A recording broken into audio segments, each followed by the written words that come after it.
So hi and good evening. Welcome to Thursday night's IBD Ostomy support show.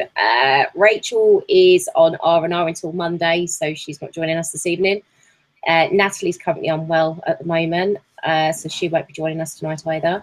So we've got myself, Steffi and Steve this evening. So I'm Louise, Crohn's fighting. What have I been doing this week? I've been working! And I've been having things done like lashes and hair. I'm going to go get my nails done tomorrow because I'm being tart. But so this week we've all been doing the hashtag bag roulette and rolling out using the Pelican bags since Saturday.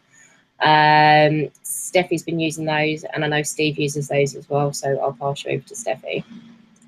Hi, I'm Steffi at IBD Ostomy.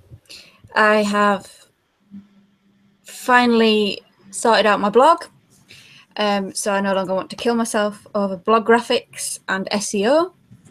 I'm all up to date, which is fantastic. I also updated the Confiz website, although they did have a bit of a panic thinking that they'd been hacked because I hadn't realised that I'd made infographics for them too.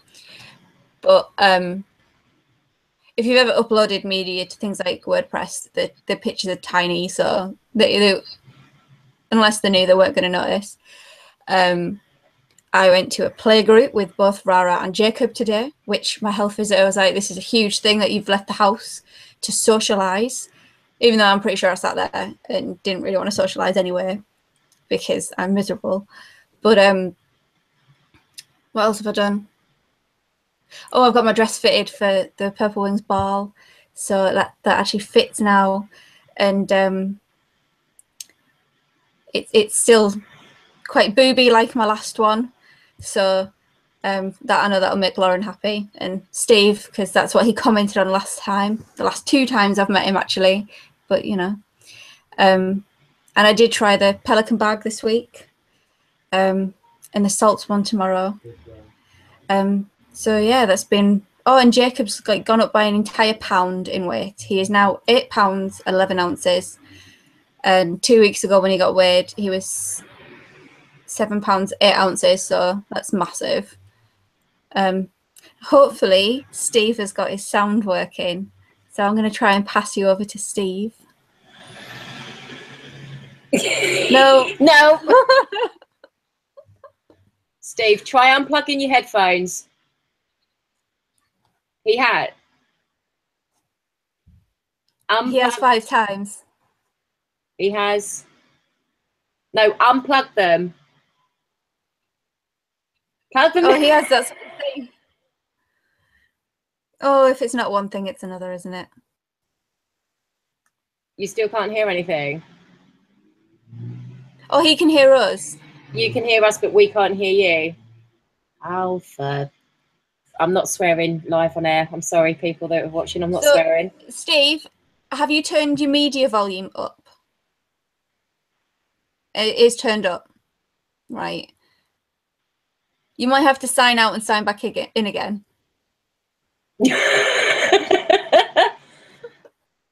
At least you know how to do it this time, Steve. So drop out, come back in. Bless him. We owe you a drink. We owe you a drink on the 22nd, lovely, yeah? Or a few.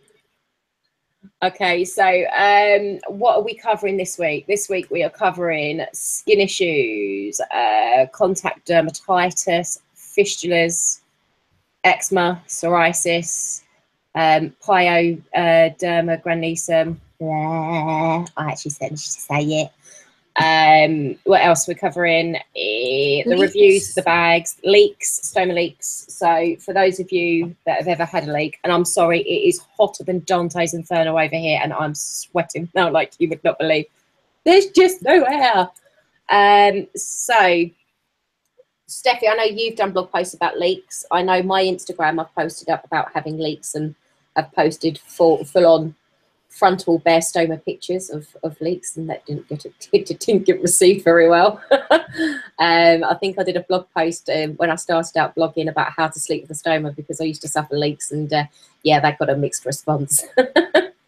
So for those of you that have had leaks, there are those that are lucky enough that don't have them and believe that nobody else has them, and then we've got the other bracket of where people suffer leaks, and there's reasons for that. So what have your reasons been for leaking, Steph?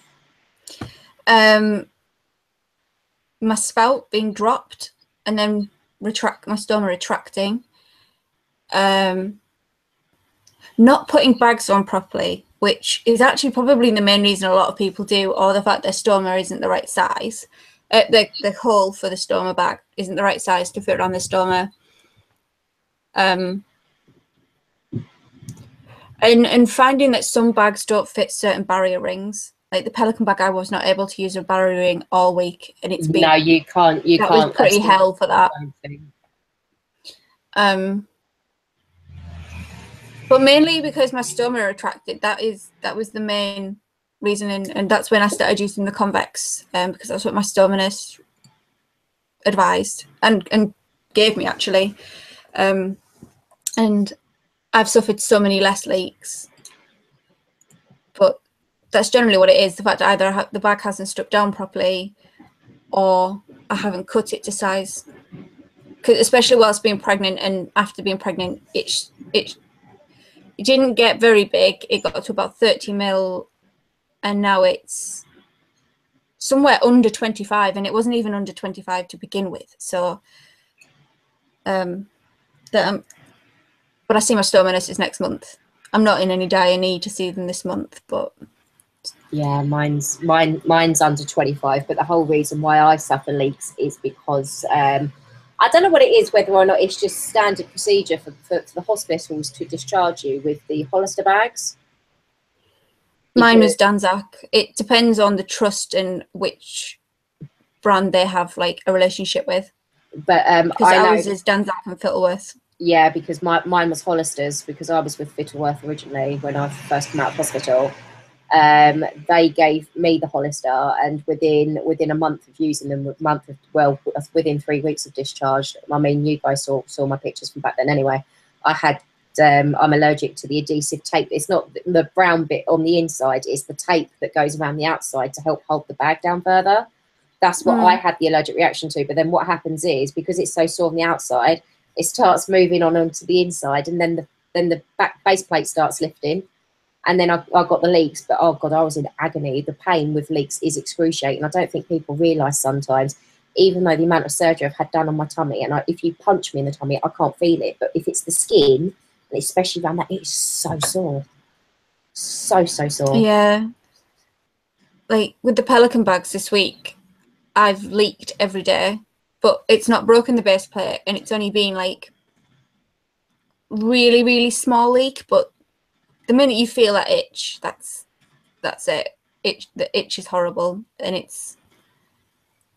But sometimes, I think when you're having the bigger leaks, where it just kind of goes. I think an ostomy called Sophie called it poop. I can write it, but I can't say it. Poopocalypse, and it doesn't. Yeah, and I steal that phrase all the time, but I do tell people that's where I got it from. If people ask, it's from Sophie. But then you don't get the itches with them. You just get the hot feeling, and you're just like, that's horrible. No, I know with me with the leaks is either, it's like James said on here, if he's had a really good night's sleep and he's not woken up, so he's woken up with a busted bag in the morning. I think in all my history, well, not for the 3 years, because I won't even go there with that one, because that was horrendous when I had my last ostomy. But this one, mine is normally if I've been out and had a good drink and sort of passed out of sleep, woke up in the morning and my bag's busted. But the other one with me, and like you say with the Pelican bags, it lifts on one side. I've woken up in the middle of the night before to find that all the petals have lifted on one side, and they just stick back down. But I do find with the Pelican bags that they do hold the leak. If you have one, it doesn't make its way out of the underneath, which isn't a good thing really, because if it stays on the skin, then it's going to burn the skin. So what would you rather, a full-blown leak or skin that's going to take another 10 days to heal? It's because you've had a full-blown leak and you've slept in it. It's a bit of a... Yeah, I'm quite glad that I don't generally use bags with petals. Like the salts bag, they've got petals as well, and I start my 6 days tomorrow. And yeah, I'm not too sure about petal bags yet, but well, I'll tell you something. If you'd have seen my messenger Saturday and Sunday last week when they started using my bags, it was just a barrage of complaints. It's not sticking. It don't feel right. This is lifted. That's lifted. I ain't going out. I'm not moving out of the house. I'm not doing anything. But I'm exactly the same now. I'm trying the salts bags. I went on Monday when I went to Middlesbrough to get, no, Saturday to go get my dress for the ball tapered and stuff. I went out with 4 tape extenders on. 4, because I did not trust it in the slightest. Do you know what though? And I had a leak as well, so. Oh, bugger. That's what I nearly said the other one there. See, the worst thing is I started using the salts bags last night because I sent you guys the pictures, didn't I? I've got contact dermatitis bags, so where I've been using the same bag constantly for the last 7 to 8 months, all of the outside of my skin is as itchy as hell. My stoma site's absolutely fine. I've got a little sore patch on that where it sort of flops over and just lays there when it's in the bag. But yeah, I found that yeah, I've got the contact dermatitis back, so I started with the salts last night. General consensus for them at the moment is that I don't like them because they got this like funny felty material on the front. Yeah, I was just feeling that it is different to the. It feels really soft and it feels really nice, but I know for a fact that I've had one of those on for nearly 24 hours. And if I showed you now, the whole lot has frayed and the bag's gone sort of like skew with. It's gone a bit scrunched up a bit at the top. Mm.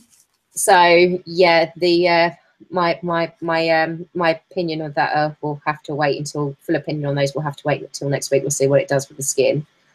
What else? I had to order specifically convex ones because I was not prepared for Natalie to send me hers when they're flat and risk at all a leak. So, and it turned up like a day, I think a day or 2. Yeah, the Coloplast ones that I ordered last week still haven't turned up. So really? I was, yeah, so I got on to them. But my order from Securicare has turned up, so I've got my Coloplast bags to send to you now.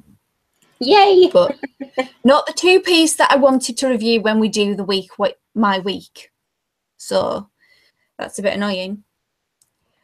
But like, I did a poll in Making Ostomies Cool on leaks and what type of stoma you have, and I've posted the chart to the show page whilst we've been on live. And ileostomies, surprise, surprise, came out highest with 170, I believe. And that's probably due to the fact that it's high output, it's often liquidy, and it can break down the flange quicker. So I have to say it because I get the best reactions. And then colostomies came in with 56. There aren't many people with urostomies that join in on the polls, which is a bit disappointing. Because didn't Rachel have a chart that's gone up earlier today though about the urostomies and the leaks? Yeah, but that was skins. It was skin conditions, and leaks tend to be the reason why people with urostomies have skin issues. Not obviously because they've either rarely or not at all used immunosuppressants, which screw us all up basically. But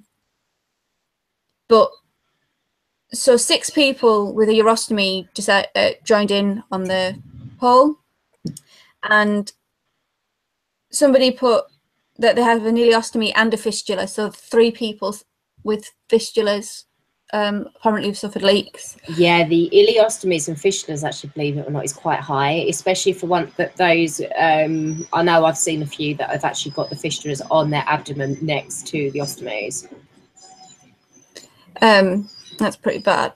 But like, You always get the people that like to say, no, I've not had a leak, or I've had loads. It's like, please answer the question. Like, I'm not even kidding. I am such a stress head when people do not read questions properly. I'm not even kidding. As to not offend anybody, but unfortunately, not everything is unicorns and rainbows and all puffy and fluffy. We have leaks. I mean, you see it all the time. It's one of the most common asked questions across all of the groups that we speak to on Instagram. I have people DM me, sending me DMs asking me what bag I use, what bag do you think they should use, and everything else. And I think half of the reason why we're rolling out with the bag roulette is to show people that they can get the bags and not have everybody tell them, oh, well, you definitely need a convex or you definitely need a flat, because unless you see your stoma nurse, you don't know what is needed, because the stoma nurse is the only one that can tell you. I've had a lot of people that turn around and go, oh, I can't believe you used that bag, you should use this one. So, but what works for somebody else doesn't work for someone else. It's like Natalie had a lot of trouble with the Pelican bag. I mean, it doesn't help that she should have really had a flat bag. Yeah. But like it kept on popping off. She's also got a slight hernia, so it didn't. Even though the petals she uses, her salt bags have petals, they didn't like fit to her body properly. They kept on popping off. She kept on getting leaks. So that and like I would have a Pelican bag as a standby bag. Yeah. If I didn't have any Danzak or Coloplast left, I would quite happily use a Pelican bag. But I know that I would suffer a small breakdown leak, because I have such high output. But I like the fact that I now know that. I let you in for a secret. The Pelican bag, half the reason why I change it as often as what I do is because I have the high output and because the base plate breaks down within 24 to 48 hours. It's an absolutely lovely material, a base plate, though. You within like a few minutes, you do not feel like you've got anything there. It's a bit of freedom. But then you catch it. You remember it's there. There's nothing worse than getting it caught and half the petals lifting up on one side and have to go, oh, I think I better stick that back down. My issue with the ones that are just one shape. So do I have some? Yeah, like the Welland bag. There's no petals. It's just so like most of my bags are like this. I have those. They sent me the samples for those, but I haven't been brave enough to try it yet, just because it's such a hard convex. It is quite hard actually, but I need it to be mine. I need to be stiff, and I'm worried about the salts because it's quite soft. Yeah, but, because half with me, I tend to find that the top bit of the base plate, if it's a full base plate, rolls down and peels on me. Yeah. Even if I have the tape extenders, they just roll down. But I can't use the Welland bags anymore, which is a bit disappointing because they were pretty good bags. But it doesn't like, I don't know, it doesn't like just stick down around my stoma. So what I'm going to do is I'm going to look into getting an equalizer, which from what I can gather is like a bit of pipe open on both ends, and you press it down and kind of twist it, and it puts an equal pressure around your stoma on your bag. So I'm going to look into getting one of them and seeing if that makes a difference, because I did like the Welland bags. I don't actually think there's a bag I don't like, that I like really don't like far. Pamela's asking, she doesn't understand why we're trialing the bags if you've already said that what suits one person doesn't suit another.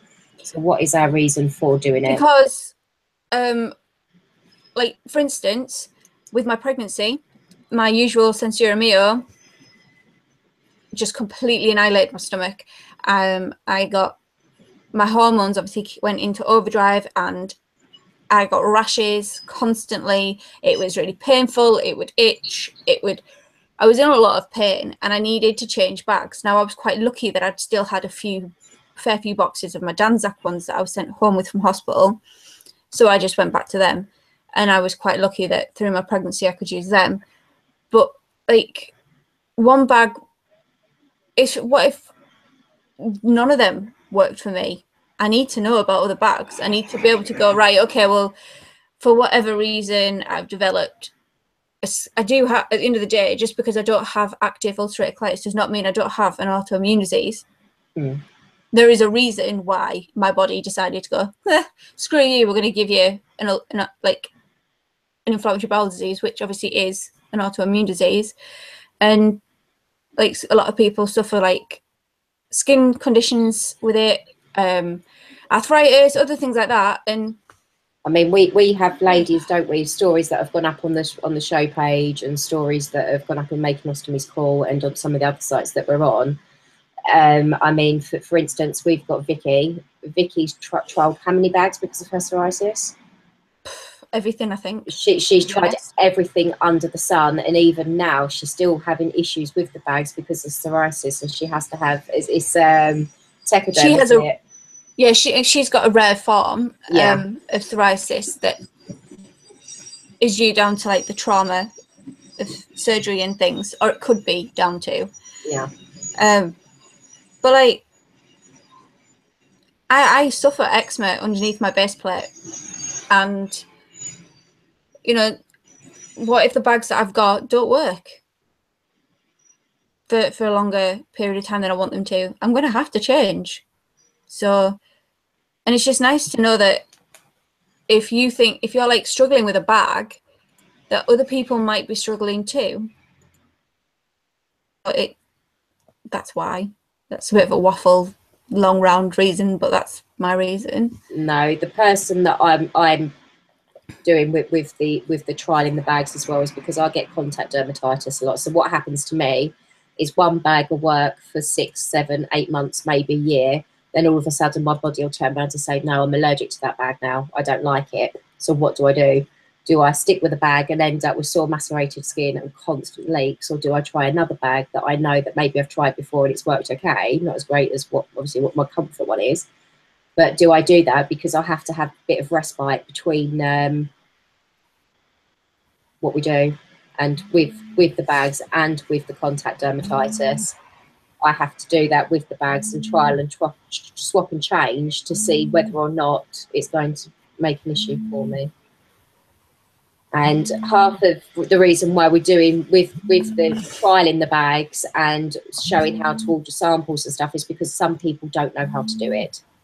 They know that they can go to their stoma nurse and they can get a bag, and they can get bags prescribed by their stoma nurse, but most people don't know how to ring up the companies and request samples and to try different things. So half of the reason why we're doing it as well is to be more informative and show people how to do it, rather than having to wait for an appointment for maybe 2 or 3 weeks to see their stoma nurse, just because they've heard of a bag that they like, but they can't do it. Because I think next week we're talking about the different delivery companies and different brands that are out there. I started doing some research into that last night with a poll on Making Ostomies Cool. And I think there was at least 13 that came up. And like the Amcare group has like 5 different delivery companies that fall into that one. Some of them I'd never heard of before. And like the Colostomy Association has a page just of suppliers. And you've got suppliers that have nothing to do with a brand. Woohoo, Steve. Hello. Sorry, I couldn't. Woohoo, I can hear you. Brilliant. Hi. Oh my God. Finally. I'm sorry, I've just realised you tried ringing me, sorry. I've been pressing all the buttons, to be fair. Finally got through. I don't know what was wrong with it. I've just tried it about 4 times and we're back on anyway, so. That's the main thing, bless you. So how do you find the Pelican bags before we move on to a completely different subject? Out of all the ones I've tried, apart from the last ones I've just been trialing, they're the best ones. But I've still had issues with them. You know, I'm not 100% confident that they're going to stay on. I'm constantly checking. Yeah, pretty good all over, all round. As far as, you know, the glue on the base plates has been sticking. It hasn't affected my skin. But I do worry about them. I'm constantly checking. I've had a few sort of near misses when it's opened up at the top. Always at the top, never at the bottom. Whereas the new bags that I've been trialing, they've been absolutely amazing. I'm not even worried at all. you know, with the Pelican ones, I always wear a band when I go to bed, just in case. You know, so if you do have a leak, it's all captured. Bothered with the new ones, that they've been absolutely amazing. You know, and I'm just waiting for them to come on the market. Really, Rachel's looking forward to coming on the market. To be fair, you've already turned her, so but like I've got about 2 left, and I'm saving them. you're saving them for the ball. I'll save them. Yeah, well, I only need one, but I don't want to use them. I want to sort of make sure that you're confident. You know what I mean? And not only that, they sort of mold to the skin a lot better than the ones I've got now. Although out of the, you know, the Pelican flat ones that I'm on now, they are the best out of what I've tried so far.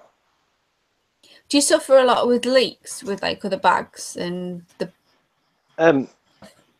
Not a massive amount of leaks. I mean, I think I wrote in my thing that I've had about 12 leaks in about 18 months. So it's not like a weekly thing. But, you know, it's something you don't want at all, really, isn't it? Yeah. I mean, do you ever find with the Pelican? Do you find with the Pelican ones that the base plate like erodes a little bit? Yeah, definitely. Because that's what I've noticed this week. I've started using my using main bugbear. I kind of use the seals all the time now, whereas before it was just about itchy skin. You know, I'd sort of have a flat bag with no seal for 3 days, and then I'd start to get sore, so I'd wear a seal for the next 2 bags. It would clear up, and then go back to that again. But I kind of just stick them on all the time now. I usually wear stick them directly Barry's to the bag. I do. Yeah. Oh, they don't stick for me if I do that. Don't they? I've tried the extenders, and it just peels off when I lift my top up. It kind of sticks to my t-shirt rather than my skin.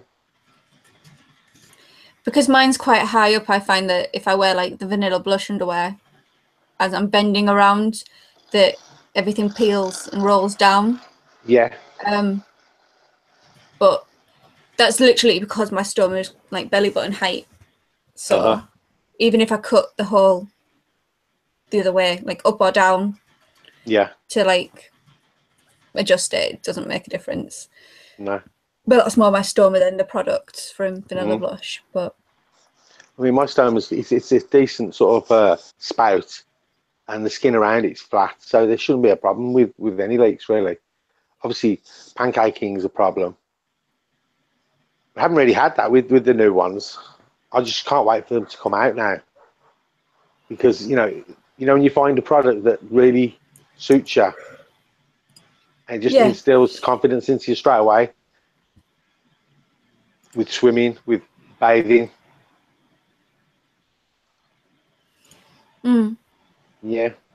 You suffer skin issues, don't you, as well? I don't anymore. I did with some of the glues off the bags, but my real issues was when early stages of my IBD, and that was psoriasis on the legs and the arms. I can't think what psoriasis is called. It's got a certain name. Any ideas? Cellulitis. No, eczema, no. Psoriasis. It's psoriasis, but it has a name with it. I can't think what it was. It's specifically for people with IBD. I'm gonna have to Google that one when I get a chance. So we've been asked again the point of the exercise. The whole point of the exercise is to see how we all react to different people's bags. Because Louise loves the Pelican bags, Natalie loves the Salts bags, I like my Coloplast or my Janzac, and we're just seeing what else there is out there. So there is no other way that I can answer that question other than that. But so like with this, I know Rachel did in the urostomy awareness group. She asked how many urostomates have experienced skin problems with regards to their ostomy. We had 29 people for allergies to the adhesive. 21 said they had no skin problems. Lucky you lot. So it came up with 0, psoriasis 1, Skin irritated from leakage and not changing often enough, 1. Peristomal hernia causing bags not to stick or leak, 6. Yeast infections, 7. Skin irritated from... Sorry, I've got 2 more, so and then you can have it. Skin irritated from the bag, changing the bag too often, 13. And urine burns from leakage, 18. Do you know what? I found across Instagram that there was more than a few people that were suffering with yeast infections under the bags due to the sweating with the base plates. So, I mean, there's a lot of people that have been saying about spraying deodorant around your stoma prior to putting your bag on. Surely you should consult your stoma nurse before you do that. I'd have thought so, because that could irritate something more. I thought that. I'm not surprised with yeast infections with urostomies, to be honest. Just because, to me, if you're going to get a yeast infection, you're going to get it where you pass urine, aren't you? To me, that's... Like, I know you get it in your mouth and whatever, but to me, that was a loud whatever it was. Sorry, I can't close the door. It is so hot in here. I'm sweating. It is boiling. I went to sorry. No, Steve, you go. I went to a Pelican like evening last night, where they had a few representatives and what have you, and one of them was talking about the urostomies, saying obviously urine, the products that's in urine affects the base plates more than fecal matter would. The proteins eats away at it a lot harsher than what poo would do. So are they the same products that they're using, urostomates? Are they the same bags? Are they the same build-up, or are they made differently? It's typical that our resident urostomate isn't here and is in Wales and having her respite week. I don't know if there's any difference. I'll have to ask Nanny V, because she's got both a colostomy and a urostomy, so see if she knows the difference. And she should be watching. So Nanny V, if you're watching, please message me and let me know, because then I can answer your question, Steve. There's 2 different substances, isn't it? And they're both going to react differently to rubbers and stuff. Yeah. You know what I mean? Sorry, you just made me laugh. Why? Just no. I'll tell you later. You just. So. How are you getting on with the bags anyway? There'd be a good backup bag for me. Which ones are you using? The salts? No, salts I start tomorrow. I'm on my last Pelican bag today. That I changed today, so I start changing my bags on a Friday for the thing. You're having a week with a different bag then? Yeah. So I've done 3 of the larger Pelican bags with the petals, and then 3 of the smaller ones that are just the flat ones. Round ones. I found that I love the material on the base plate. That's really nice. But it's given me rashes. I've had a rash all the way around the whole time, and it's not. So it'd have to be a short-term standby bag. Yeah. For me. What about you, Louise? The Pelican bag for me is like a comfort blanket, and the reason being for that is I'm allergic to the Hollister. I know I'm allergic to the Dansac. The Oak Med I don't get on with at all. The Sensora Mio I get on with, but I hate the filter in the middle of it because the bag is always there.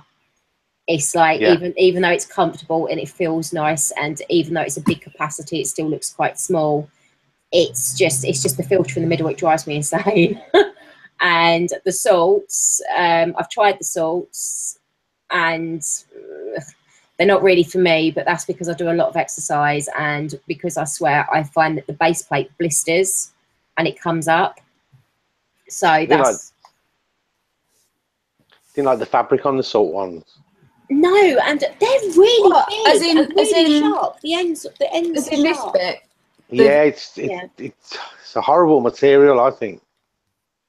I mean, the Sensor Mio, I think the material is fantastic. Them are the designer ones, aren't they? The Ted Baker ones. Yeah. I don't know. It feels, the ones on the salts, it feels like it should be something that I would have touched at primary school. Like, I know that sounds stupid, Yeah, but no, it makes sense. I know exactly what you're saying. Like, it's soft, Yeah. but I think it's maybe too soft, which for some people is not going to be a bad thing. Let's face it. I think from just feeling it, where it folds up, it's not going to be as scratchy, and that's my issue. If it's denim, scratches on my leg, denim and leather. I mean, I've got one for the men. I don't know if you guys talked to Crohn's Adventures, Rudy. He uses a 2-piece Convatec, but he was saying about how he deals with his. He's very lucky and doesn't suffer from leaks anymore. But he changes his bag every 3 days, and he uses is it Friar's balsam for a better stick on the skin. Okay. And something called is it a Genetian Violet as a protective cover? It's Gentian or Genetian, one or the other. But you know, I can't say my words. I'm not. I didn't realise you could get products that help it stick. Yeah, I'm not a medical professional. None of us are, and unfortunately, sometimes I get tongue-tied and I can't say things. And he said the other thing that he does is to shave the hair around the stoma with shower gel or pull them out with the tweezer so he can shave it to get it close. And obviously, it's not ripping the hair off when you come to doing the old take off. You said your skin just gave up the ghost. Yeah, it didn't decided not to grow hair anymore. There, like I said, it's evolution, isn't it? After a certain amount of time, you will stop. It'll start removing it itself. Oh, I'm laughing. I was going to say, well, I think all of us now are ready for Purple Wings Ball. I know I went and spent an extraordinary amount of money on a dress last Saturday. I won't say how much. I won't say how much I spent live on air because if my mum's watching, I'll get shot. But yeah, it wasn't. It better look good. I'm telling you now. On the night, it looked all right in the changing rooms. Is that the one Ben sent me? Yeah, the one where I was wearing my pop socks. Yeah, that one. Yeah. My dress was bargain, so. Well, I might be really bad and put it up on eBay once I finish with it. Get it dry cleaned and stick it up on eBay and sell it for half of what I bought it for. Make some money back and go and get some more shoes. And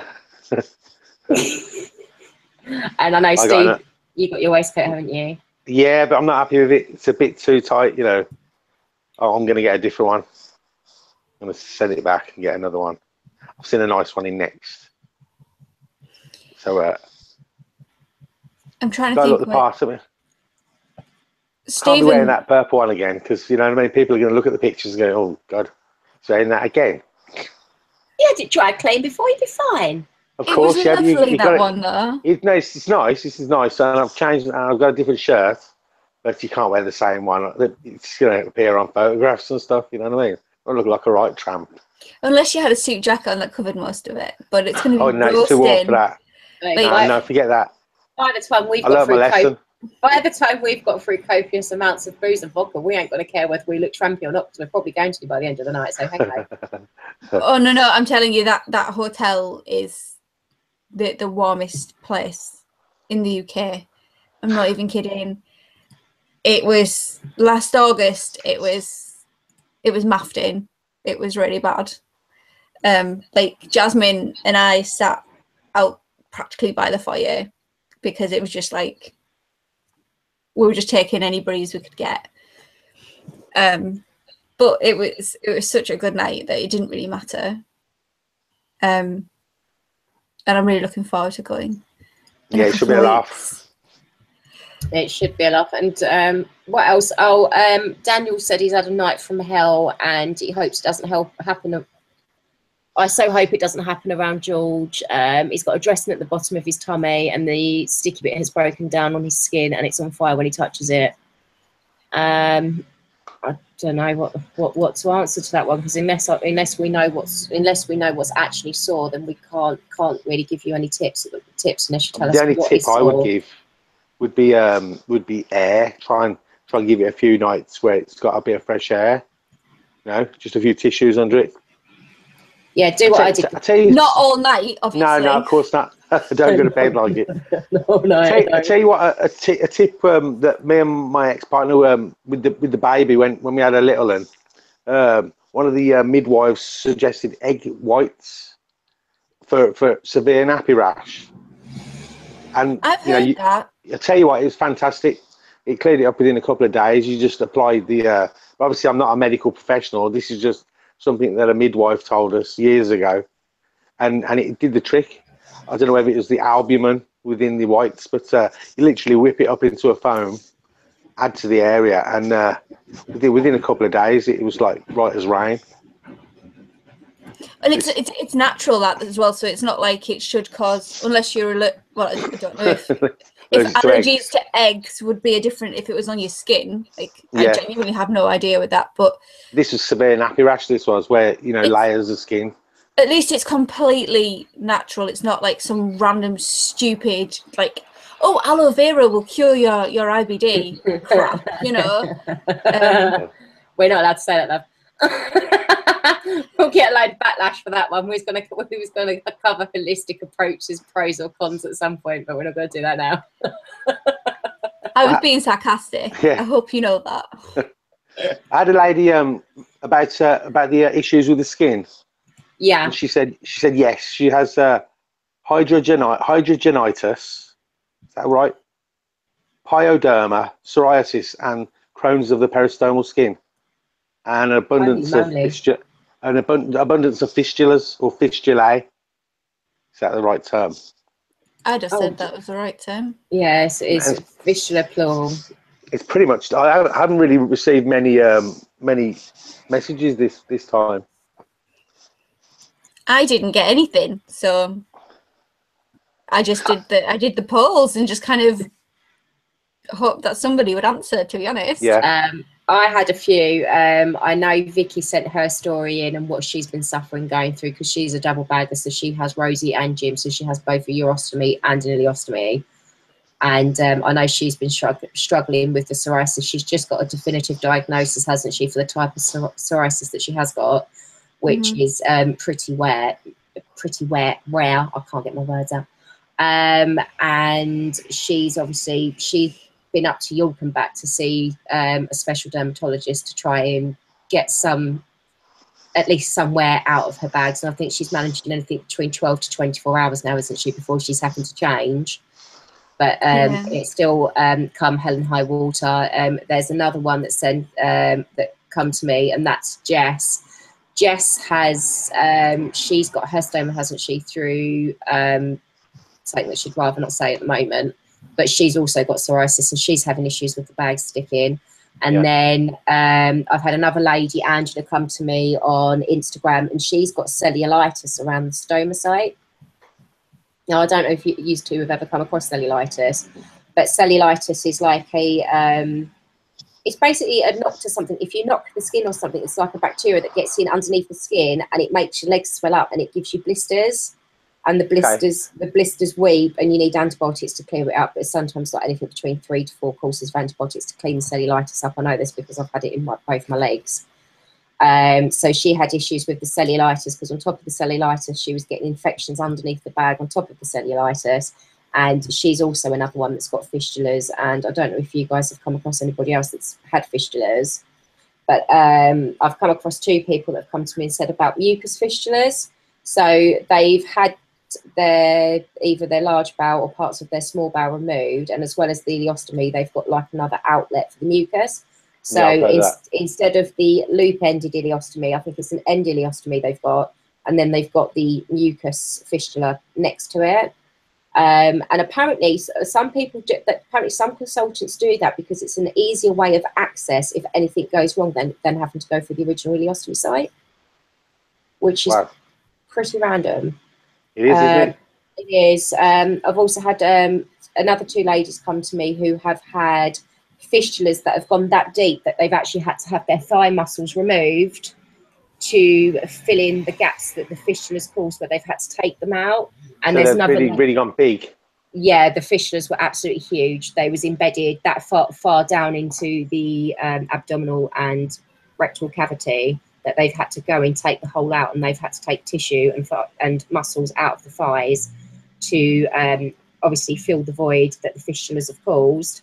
And then they've had to keep going back to have skin grafts done over the original sites.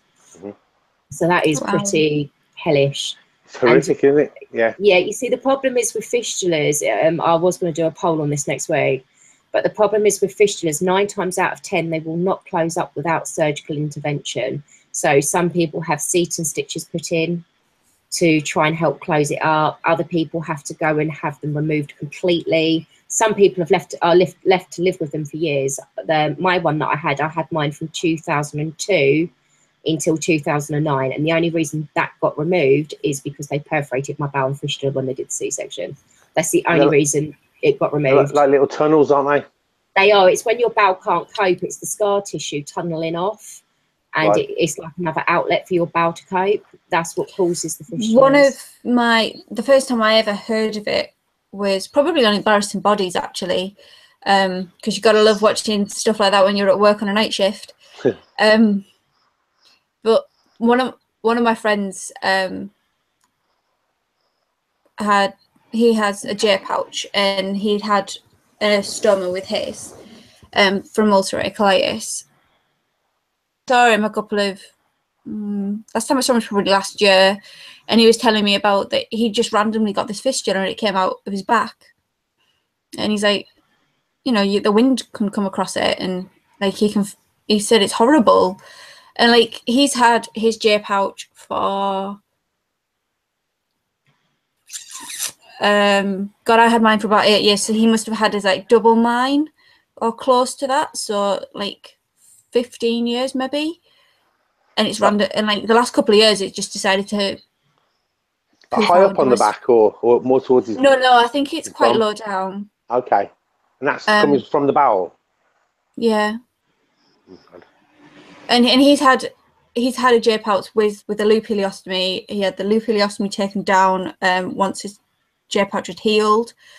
I think he was about 14 when he had that surgery done, and he's a little bit younger than me. But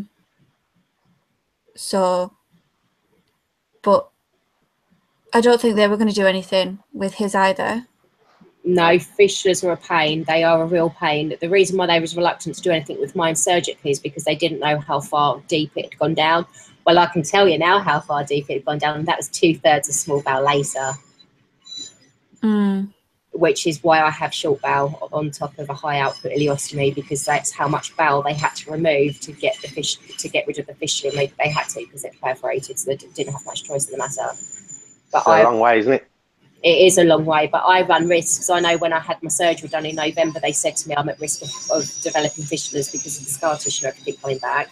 And I know when I have to go in for my Barbie bug, that's another risk as well, because that's the problem with Crohn's disease. The surgery causes more harm than good, not half the time, which is why some people get the fistulas. Most people don't even know what a fistula is until after they've had surgery and they've developed them, because I know there's another lady that I was dealing with on Instagram. We was dealing with her the other month, wasn't we? And she had fistulas, but hers were all just under the skin. And then she had the abscesses that were busting on top of the stoma site as well. And it was a spider web, wasn't it? She had a spider web of fistulas, is what is the Oh my God. diagnosis that they gave it. Yeah, I thought that was the lady that doesn't live too far from me, isn't it? Like, yeah, my neck of the woods, and like she'd asked me, bless her, who I would recommend, like hospital wise, and the hospital that I recommended is the hospital she's at, and they couldn't do any more, and it's a shame, because that's where my trust send the more specialist cases to. I do believe she's due to undergo surgery today. Oh well, I hope everything has worked out for her then. I think I saw a post from her the other day that said that she was due to have it done Monday or Tuesday, and they said to her no, that she had to come back on Thursday and have it done. So, because I know she's been in and out of hospital the last couple of months, that's why she's been so quiet, bless her. I don't know, fistulas is a difficult one, but then saying that, the psoriasis is another one as well, because how do you deal with psoriasis if you've got it on your tummy? Because all of the creams, aren't they, are aimed at moisturising the skin, so the skin's not dried, to try and help it clear up. So how do you deal with that? And a lot of them are gels. That's what they did for me. Sorry. No. They gave me a cream to moisturise the skin, and then a cream to treat the psoriasis. But on my face, it was a completely different cream for my face because I was getting it in like a lupus fashion. I think they call it butterfly effect or something like that. And they thought it was lupus for a bit, but it wasn't. But the face took ages, and it was just really, I don't know, really obvious that you had really bad rash around your eyes and nose. But my legs are only just sort of clearing up, really. And that's like 21 months ago. Well, I know with a gentleman that I've worked with in the past, he has psoriasis. As far as I'm aware, he doesn't have any like IBD autoimmune disease or anything. But like stress would make it so much worse. And obviously people with autoimmune diseases to begin with know that stress can aggravate flare-ups of whatever symptoms they have anyway. And like for the eczema, I was given like Fusturin H, which is what he was using, and it didn't work. Like the amount of things that we've used for him over the and he's used, it's unreal and hasn't done anything. So I don't hold much hope for a lot of the basic medication. Let's have that. Did you have double base as well as a moisturizer? Like I think it's glycerine based. No, I've literally just got Fusturin H, but I'm usually they're like throwing hydrocortisone stuff at me, literally, because I won't take steroids anymore because I used to blackmail my consultants and my GP to give me them because I became addicted, because it was the only time that I would have any relief from colitis. I'd literally sit there cry until one of them would, and if one didn't, I would go to the other one and like break them down by crying for like 20 minutes until someone gave me steroids. I hated them, I did. Oh, I didn't like what they did to me. I didn't like the way they made me look, but it was the only thing that gave me any relief. And when I got the pouchitis diagnosis, they were like, "Oh, we'll give you steroids." I'm like, "No, you're not. I'm not going through that again." It took me long enough to get off them last time. Like, can you find the more you use them, the less effective they were? Yeah, they do. For about 8 years, and the first time I had them, I never felt so good in my life. Obviously, I was suffering with colitis. I was backwards and forwards to the loo, but they made me feel fantastic. I was waking up dreaming of cornflakes, you know, and I never eat breakfast. I probably eat about 9 o'clock, but I wake up in the middle of the night thinking, God, I wonder if there's anything in the cupboard to have a munch on. And it felt fantastic, but they were starting on 10 tablets a day for a week, and they just, you know, taper down to get to 0, and then you're back on it again a week later.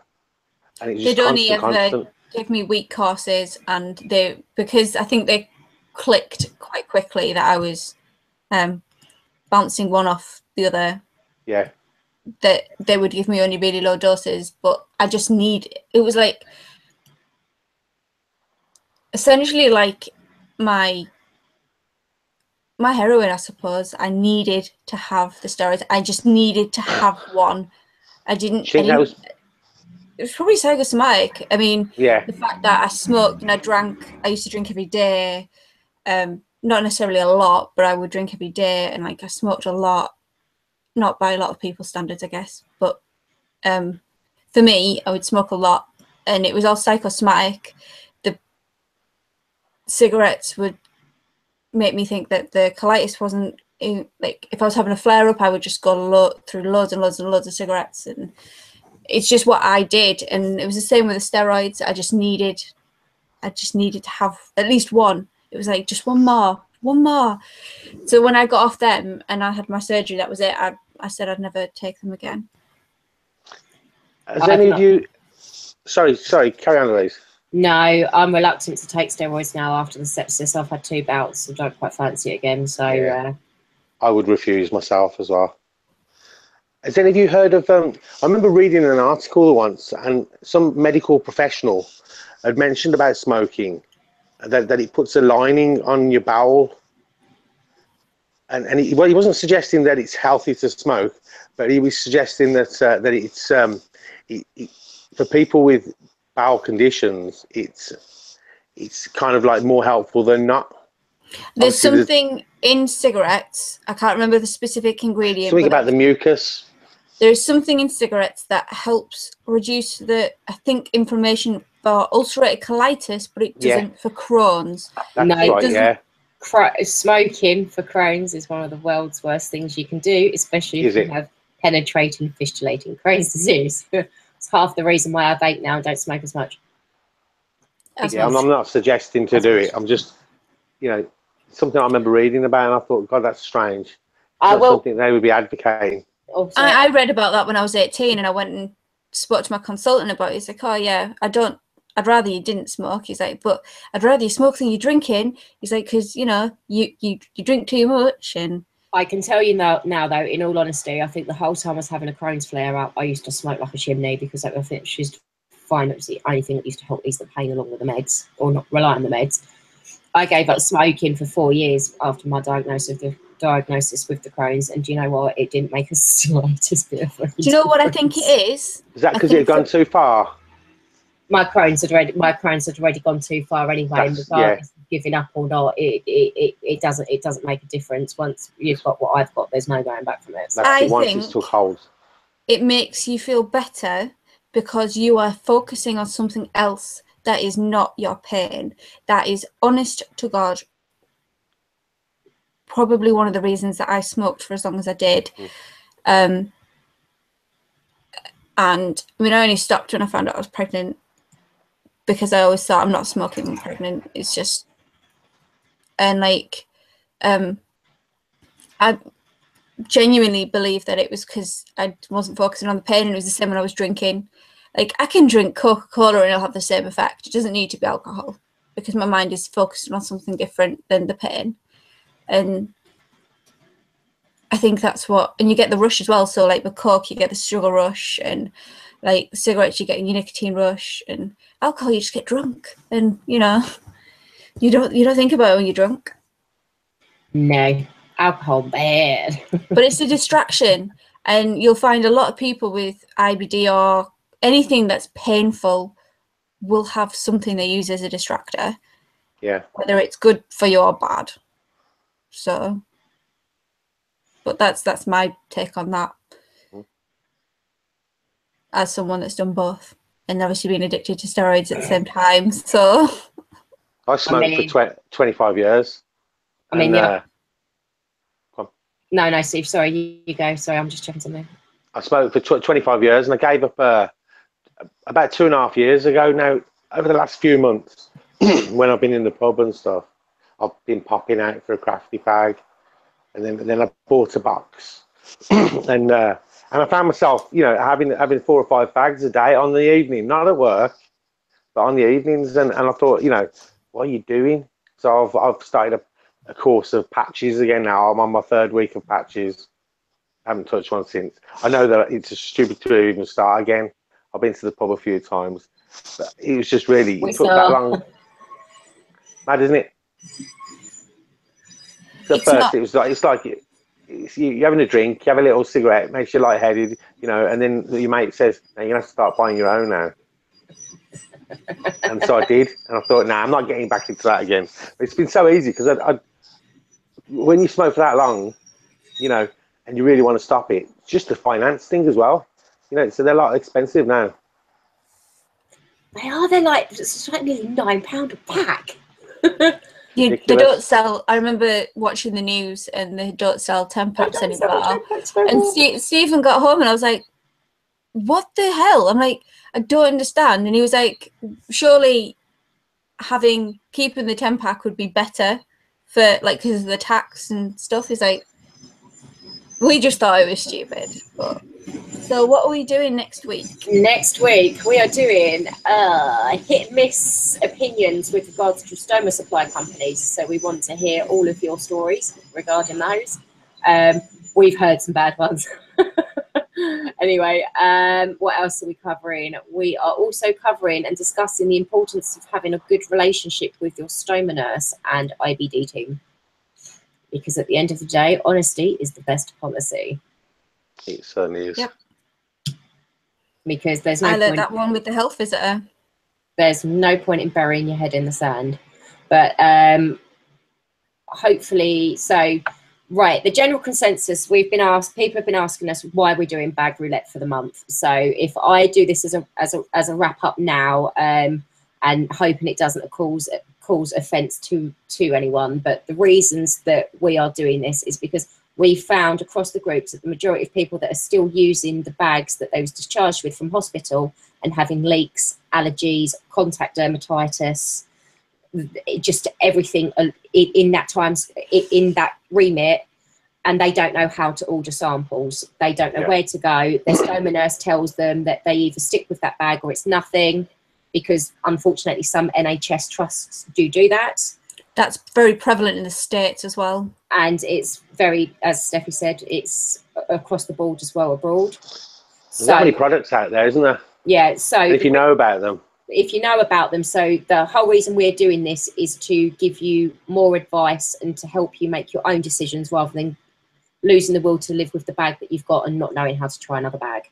Because the stoma nurse, at the end of the day, they will only give you a different bag if you're having leak issues. And when I mean leak issues, I mean we're talking serious leak issues like burning stomas, like redness to like that sort of size, before they will change your bag. Or it can be a confidence thing as well. If you have a different bag, it can make your life so monumentally better. Yeah, it really can. Why? And if you don't know what else is out there, how can you make a conscious effort to make your life better and accept that you have a stoma that is possibly for life? That's it. People just settle, don't they? They settle with their problems. They work their way around it. They deal with it. But when there's a chance that you can actually make it better, it's just knowledge, isn't it? Yeah, it's to make you more well informed. So you are technically a consumer that has a permanent ileostomy, colostomy, or urostomy, or even temporary. But it's to make you more well informed and to know where to go, rather than being barraged by people saying, well, you need to try this bag, you need to try that bag, you need to try this, you need to try that. You need to make your own decisions. So by having 3 or 4 of us, or even 15 or 20 people, because we're now having people sending us their reviews of the bags that we are trying to see how they find that bag and whether they recommend it or not, is to give you that choice to make that decision without being told, no, you've got to stick to that bag. The other reason that we are doing it is people don't know how to order the samples. So we have done step-by-step guides on our blog pages, our blog posts, Instagram, Facebook groups. We've done step-by-steps on how to order the samples via internet. We've also done what you should be looking for in a bag. So that is down to personal preference. What suits one does not suit all. So, you know, some people might have skin allergies, other people might not get on with the adhesive. It's just finding the bag that's right for you, but you can't do that unless you know where to go. And finally, it's just informative and it's just helpful. And I apologise if obviously bag roulette doesn't make sense, but if you'd have read the blog post, if you have read the blog post that originally went up with regards to it, then you'd understand a bit better as to why we was doing it. It's the same as you'd go and buy new jeans or try on new shoes or borrow your friend's clothes. So why not change your stoma bag just to see? That's a good idea. Also, why the hell not? The worst that can happen is you find one that doesn't suit you. Best case scenario, you find something that you didn't know existed. Exactly. It's amazing. You know what I mean? So it's a win-win, really, I think. And the thing is now, with some of these companies as well, they keep your information up. They keep your information on screen. So if there's any product that they are producing they think would be of benefit to you, they'll send you that product for you to try. Okay. That's what they do. They do it to help. But finally this evening, Rudy's just saying again, he's discovered that he discovered that the stuff that he said, you know what I said at the beginning with the balsam stuff, that protects the skin, but he has found that he uses water-based ointments or creams, because anything that's oil-based, the bag don't stick. So that's the same with wet wipes as well. So you have to check that when you're cleaning, because some wet wipes are oil-based. I didn't know that. Yeah, baby wipes, actual baby wipes. Some of them have got like a hint of oil in them. I know the Johnson's ones have. It's the same with the adhesive removers as well. I've tried a couple of different ones. And they're fantastic smelling, but you can't stick nothing to them. It's kind of like you have to wash it afterwards as well. Okay. Yeah. Right, okay, so we're gonna say bye for this evening because we've overrun yet again. But we can't go for 2 hours. We have bags to empty. But I'm hoping you guys have enjoyed this evening. If you check out the IBD and Ostomy Support Show page, there are stories up there from other people with regards to their struggles and how they're getting on with their bags with regards to psoriasis, fistulas, pyoderma. There's a whole lot of stuff on there, so please have a look and check that out. And there's also the graphs and the demographics with regards to what ulcerative colitis is. There's one going up for Crohn's, there's one going up for cancer at some point, and there's one going up for your ostomies as well. So please take a look at that, and we'll say goodnight for this evening, and us three will see you again next week, hopefully with Rachel and Matt. So we'll say bye. Bye. See ya. Bye-bye. Bye.